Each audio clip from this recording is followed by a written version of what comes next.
Sehingga dari cerita-cerita kitab seperti ini di kitab Ihya, saya menyaksikan sendiri guru saya Kiai Haji Maimun Zubair, bapak saya mulai cerita orang-orang soleh dulu. Itu bertetangga dengan siapapun nggak masalah. Karena ada orang yang sedang fasik, sedang preman, sedang itu dibahasakan sedang itu nggak ada jaminan kalau berakhir dengan seperti itu.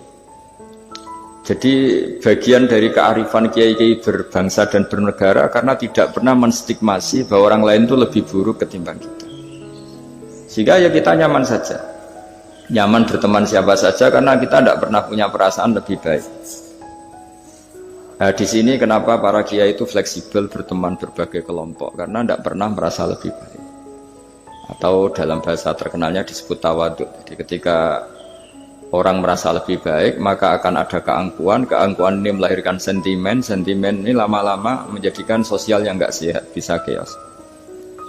Nah dari pelajaran itu, akhirnya kita cara bernegara, kita cara bersosialisasi itu ya nyaman-nyaman saja. Karena Allah Ta'ala itu membuat status sebenarnya itu di akhir, disebut husnul khotimah atau su'ul khotimah. Jadi banyak dicerita orang-orang dulu, orang yang nyantri dari awal niat nyantri, nggak jadi wali. Sunan Kalijogo yang pertama kenal Sunan Bonang karena ingin garong, karena ingin begal.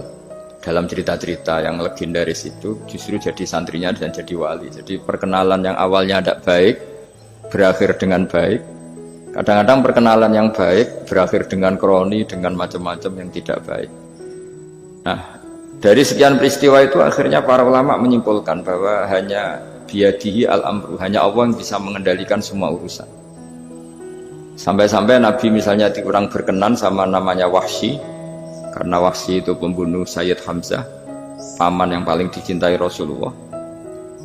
Itu mangkelnya Nabi sebagai manusia itu yang mangkel betul. Tapi sama Allah justru Wahsy ini dikasih hidayah. Kemudian menjadi Islam dan Islamnya baik sekali. Dan dulu ada sahabat namanya Sa'labah, itu pecinta masjid, sering ibadah. Tapi karena mungkin saking overnya atau gimana, dia trauma jadi orang soleh, malah jadi orang nggak benar. Cerita-cerita seperti ini tuh memang nggak bisa digeneralisir, nggak bisa digeneralisir untuk curiga sama orang-orang soleh.